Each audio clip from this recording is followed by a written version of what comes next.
La commune de Passy est engagée dans une politique depuis 2020, depuis notre élection, au niveau des énergies renouvelables et la qualité de l'air. Vous savez que c'est un sujet qui est très sensible sur le secteur du plan de protection de l'atmosphère.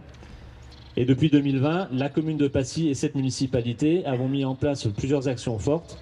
On a doublé le fonds Airbois, on a engagé un gros travail sur la mobilité douce, notamment du bourg de Chède. On a transcrit ça également dans notre politique de commande publique. Voilà, donc on est engagé dans une démarche de développement durable assez importante. Et puis on a une nouvelle étape qu'on va commenter dans quelques instants. Et puis cette politique de développement durable, elle a été saluée, reconnue au niveau de la labellisation. Donc on fait partie de l'association Ville des Alpes et Passy était Ville des Alpes de l'année en 2022. Et puis on vient d'obtenir le label Flocon Vert avec l'association Mountain Rider qui travaille sur les stations de montagne. Alors Passy était un peu atypique parce qu'on est station touristique classée, mais on est également une agglomération. Donc on a eu le Flocon Vert en fin d'année dernière. Voilà. Nous, ce qui nous importe, c'est de développer les énergies renouvelables. Pourquoi?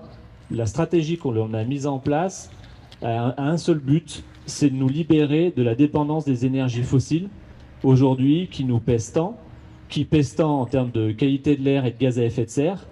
Vous avez dû entendre ce matin, le mois de janvier 2024 a été le mois le plus chaud jamais enregistré, notamment en Europe continentale. Et chaque année, on bat des records de chaleur avec des moyennes de température qui sont au-delà de ce qu'on avait pu connaître jusque-là.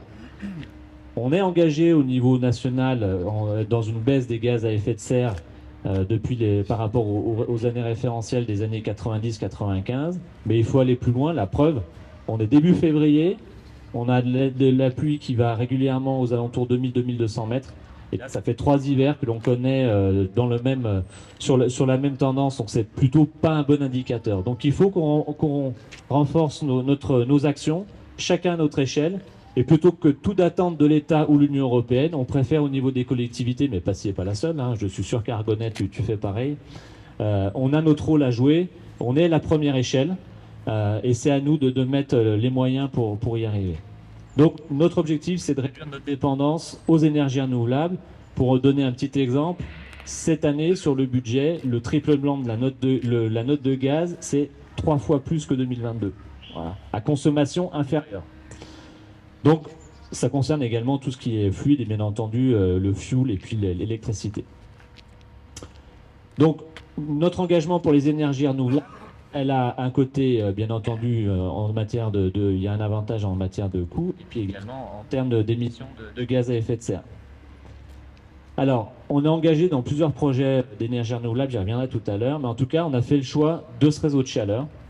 Donc, on a Jean Fontaine, je le présentais tout à l'heure, qui est délégué au CIAN. CIAN, qui est une structure, donc je le rappelle, qui est une structure publique, qui est un syndicat départemental, qui a plusieurs domaines d'activité stratégiques, Monsieur le Président.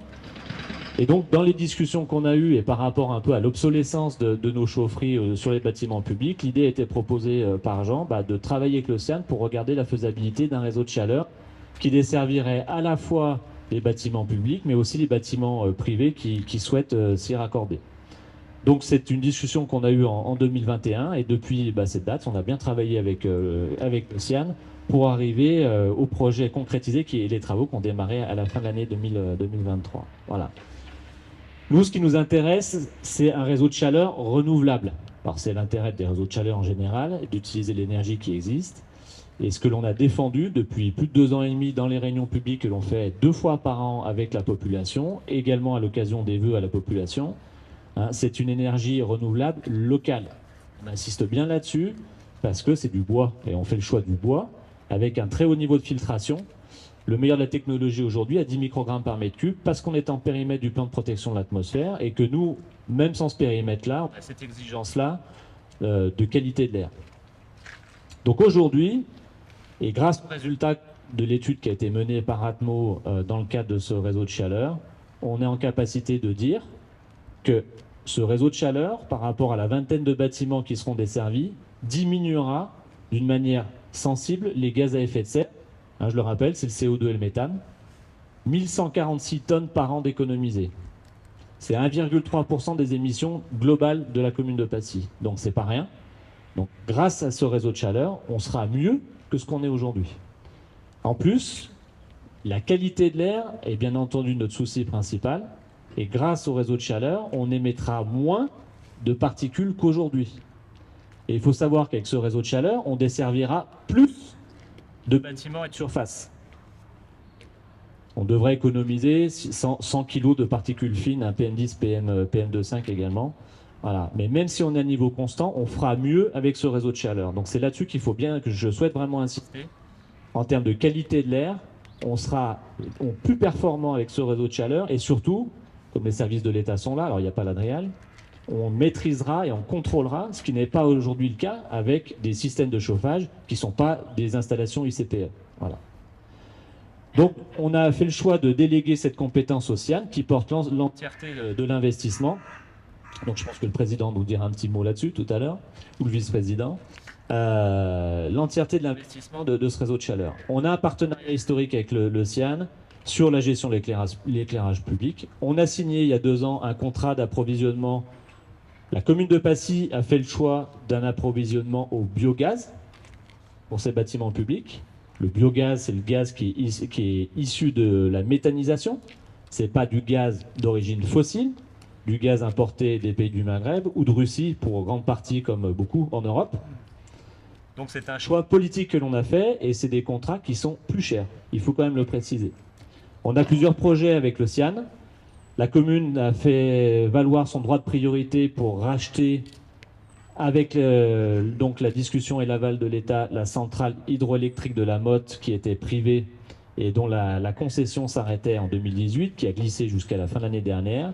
Et depuis janvier 2024, la commune a un mandat de gestion confié par le préfet pour gérer cette centrale en attendant de constituer la société de projet que l'on mènera avec le CIAN et alors CIAN ENR, pas que je me trompe de branche du CIAN, et EDF.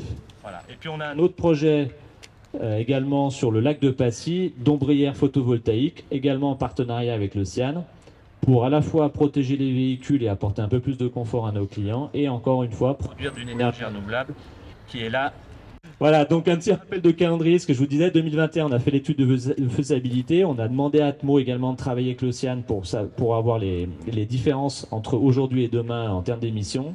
Le projet a été validé en 2022, on a délégué la compétence, donc c'est le CIAN qui portera la totalité de l'investissement, j'insiste bien, hein, et ne sera qu'un client parmi les autres, hein, le collège également, Haute-Savoie Habitat, les bâtiments des Pré-Montfort et puis des TUIA, les logements sociaux. Et puis, bon, on espère une mise en service en 2024. Voilà. Voilà, j'en ai terminé. Je vous remercie pour votre attention. Puis je vais passer la parole donc à Joël ou à...